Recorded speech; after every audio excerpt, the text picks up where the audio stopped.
everyone, Gabrielle here. And a couple of days ago I was feeling very tired and very stiff in my body, but I wanted to do yoga.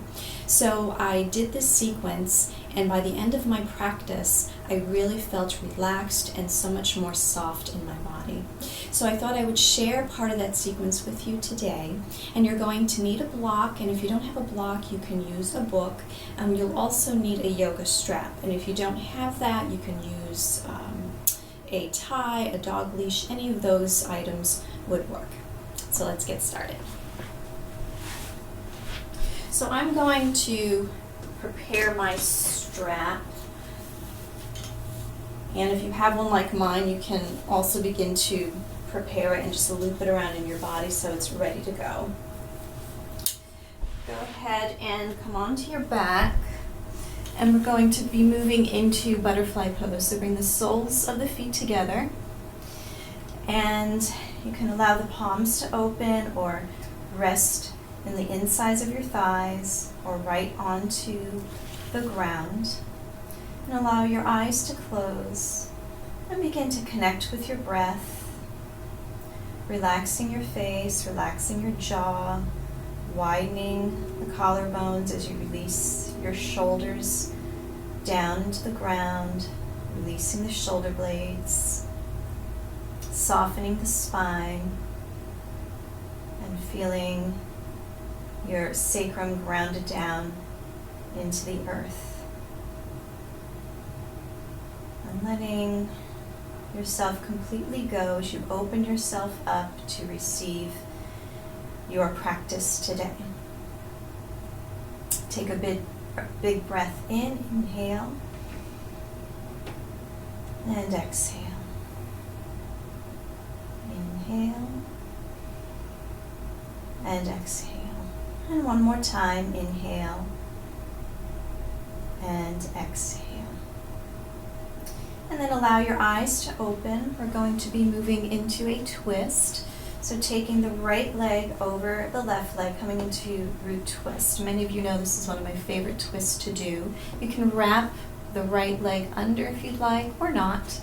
And then drop the knees over towards the left. And you can take the left hand to the right leg, right arm into cactus as you drop the right ear down. But you can choose any arm position that works for you. And then once you're settled into your shape, once again, really soften. Notice areas that you might be tightening or holding, and suggest to those muscles, suggest to your bones to really relax and to really surrender to this moment, the present moment.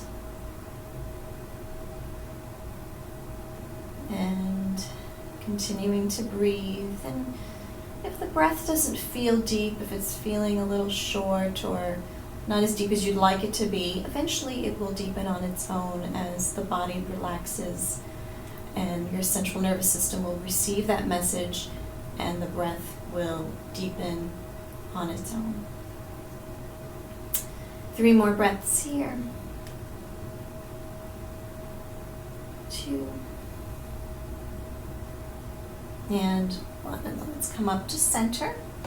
We're going to be moving into bound butterfly, so that's bringing the soles of the feet together, so the feet are up off the floor. You hold on to your feet, draw the heels down towards the pubic bone, and your feet might not be able to come together, and that's okay. You can have one hand per foot, and that's perfectly fine.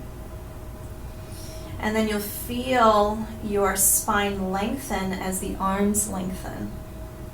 Maintain the natural curve, the back of your neck, your cervical spine, as you feel your hips open up in a very different way compared to the traditional supine butterfly with the feet on the floor. And continuing to relax, let go, eyes can stay closed. It's a way of keeping the mind a little more quiet by having the eyes closed.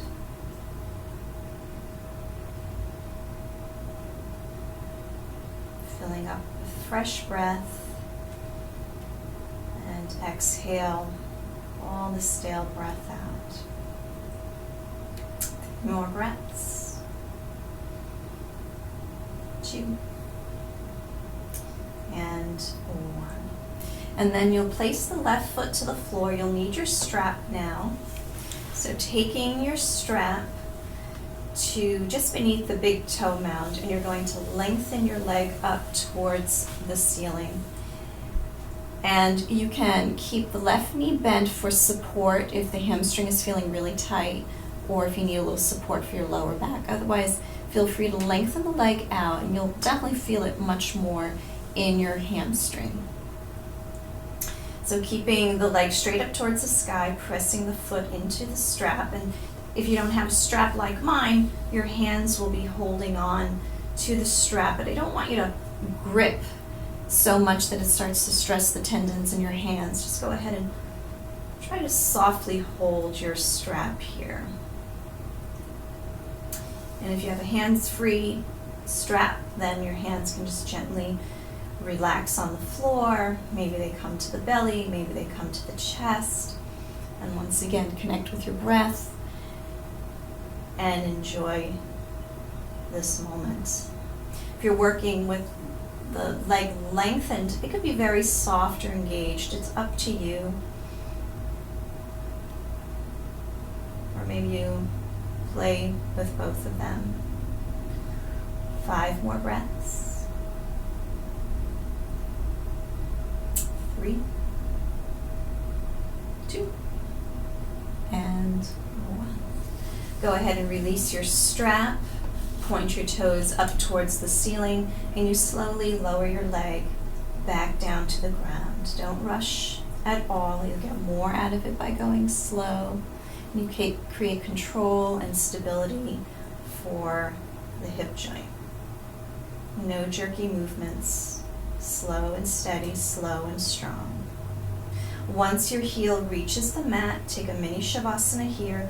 Let the arms relax, let the feet splay out, and we'll take 3 breaths here together. Inhale and exhale. Inhale and exhale. And one more breath. Inhale and exhale. And then we'll bring the knees into the chest. We'll rock a little from side to side to massage the lower back.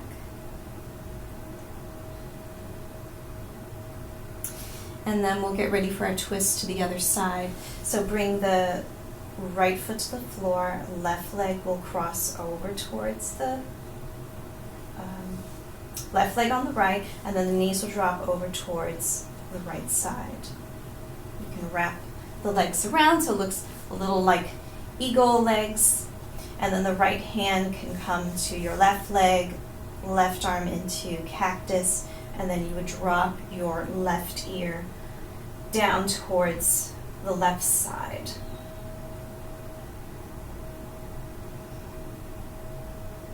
And then closing your eyes once again, surrendering and let it go.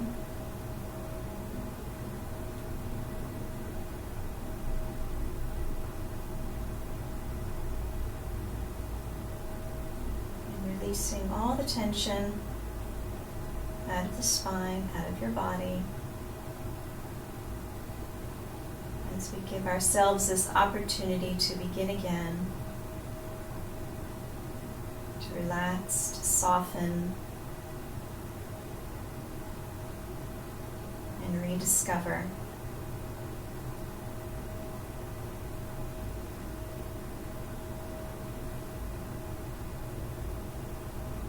Three more.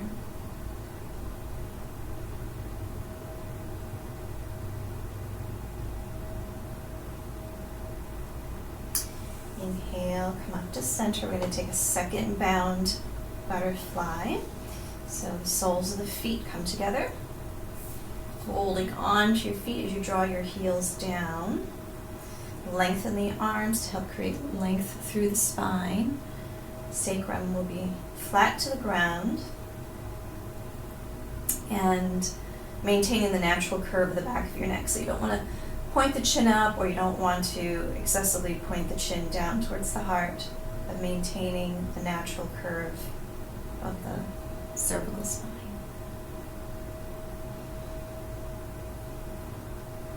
So when I practiced this sequence, I did it in the evening. So you can decide if you'd rather do this in the evening, in the morning. You could do both. Really up to you.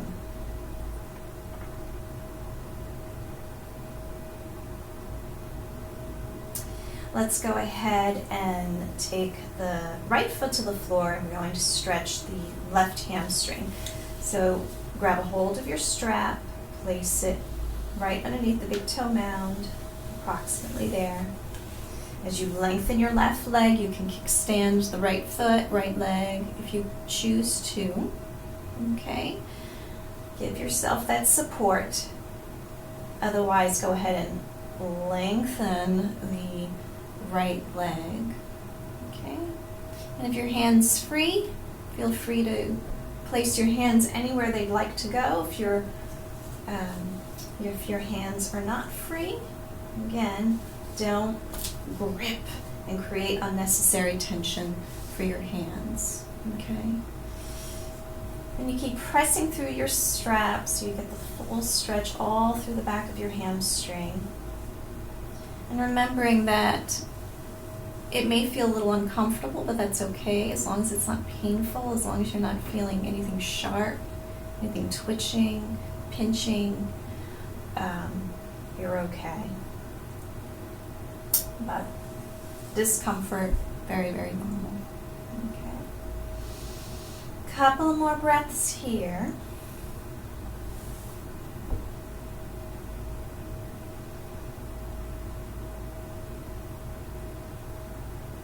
Three more.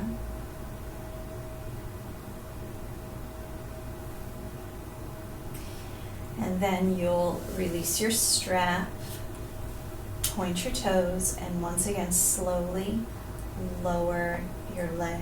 And sometimes there's this rush as we get closer to the ground that we want to immediately but we don't want to do that. Just go nice and slow. There's no rush. You have all the time in the world. Give your body this time. Heel reaches the ground. Take another mini Shavasana here, just 3 breaths. Inhale. Exhale. Inhale. Exhale. And one more time. Inhale. Exhale.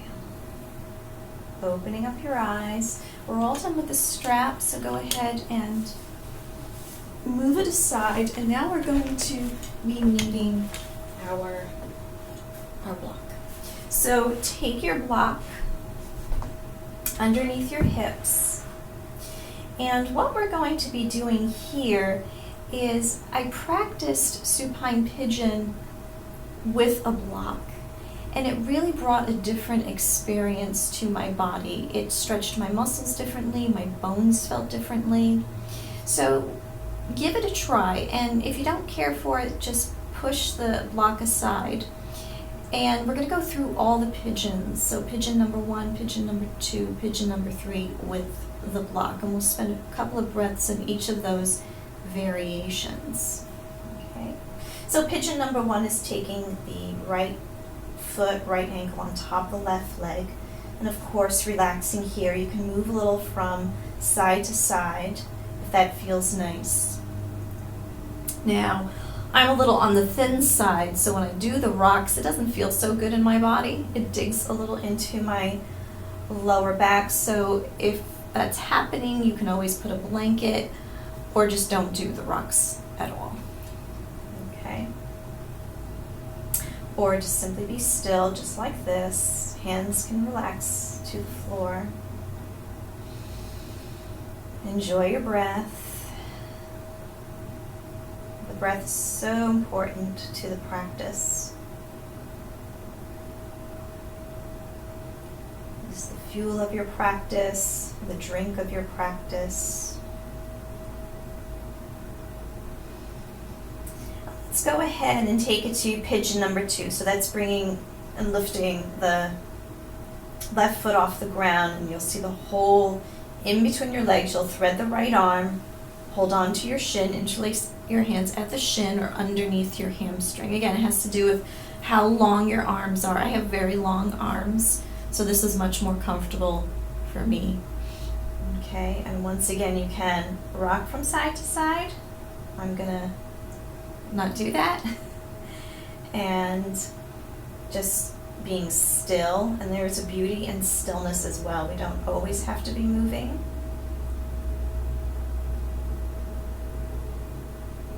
And just be calm and still, relax and soften.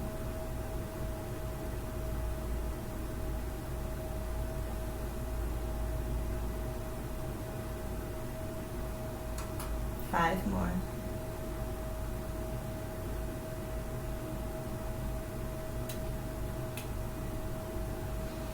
And then you'll release your shin and lengthen the left leg. And so the right hand's to the right knee, left hand to the right foot. Perhaps a few rocks, perhaps not. And as we're going through the various pigeons, again, if something doesn't feel good, if you were really enjoying the first variation with the block, then go and continue to stay there. Okay. I did all three when I did this a few days ago, and I really enjoyed it. So it's really, really up to you. I'm here just to simply guide you through this, and you decide for yourself where to take your practice.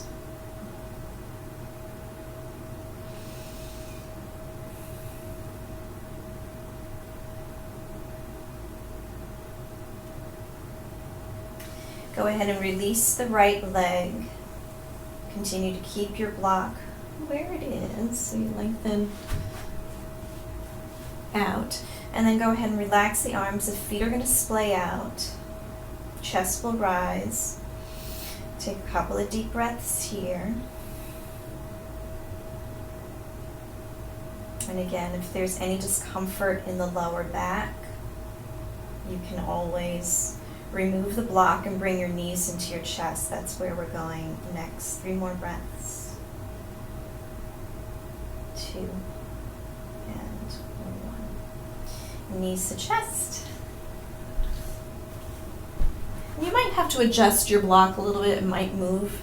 It moves a little bit with me, so I have to adjust it a few times. Knees, chest. A few rocks perhaps. And then we'll bring the right foot to the floor, left ankle on top of the right for pigeon number 1. Let's see what's happening on this side. Just be curious, have a curious mind.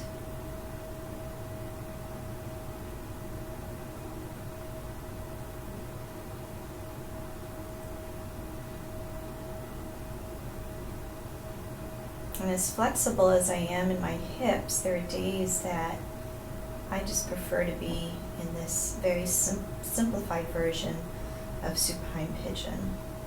And so give your body what it needs, not based on your strength and flexibility, but what it needs on a given day. Let's lift the right foot off the floor, thread the left arm, hold on to your shin or to your hamstring.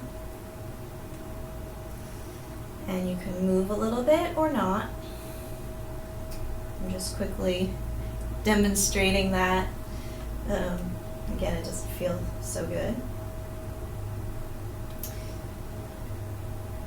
in my body because I'm a little thin. I don't have a lot of padding.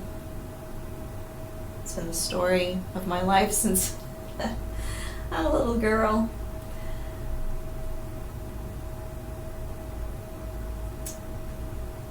And just take it in, whatever you're experiencing. Observe the reactions of the mind. If this is new to you, doing pigeon with a block.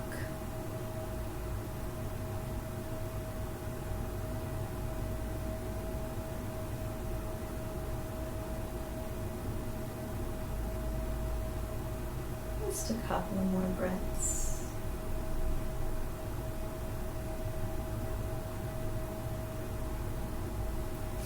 And then you'll extend the right leg out, pigeon number 3. Right hand to left foot, left hand to the outside of the left knee. Okay. A few rocks perhaps, perhaps not.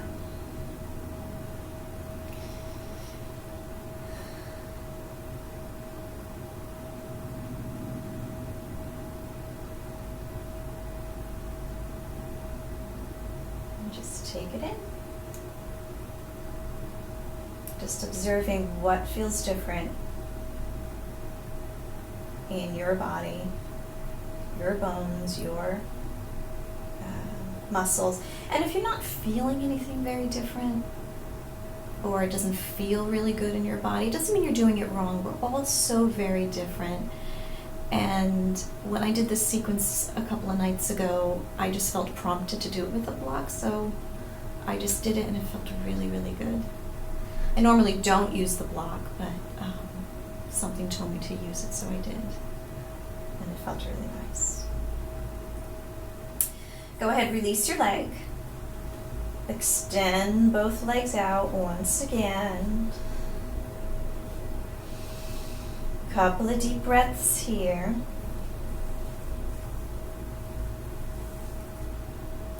And you can always redo this sequence, become familiar with the sequence, and you can hold these poses a lot longer. Okay. Knees to chest. Give a big squeeze into the body. And then we're going to simply go right into supported shoulder stand. Okay, if you're going to do supportive bridge, you can, if you need to move the block out of the way. By all means do that. And so letting supported shoulder stand, if you've opted for that today, let it be very soft. Let it be a pose for your nervous system. And be still as possible. Enjoying going partially upside down with the lower body as we relax the heart, quiet the mind, quiet the nervous system, and just letting ourselves be light and free, not just in body but in mind and spirit.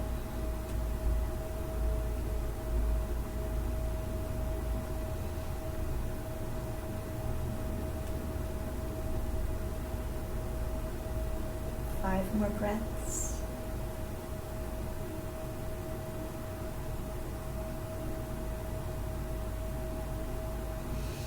And then you'll lower the feet down as the knees come into the chest. Lower the feet down, and we're going into Shavasana. If you need to loosen up the lower back a little bit, you can do a little windshield wipe from side to side before settling in.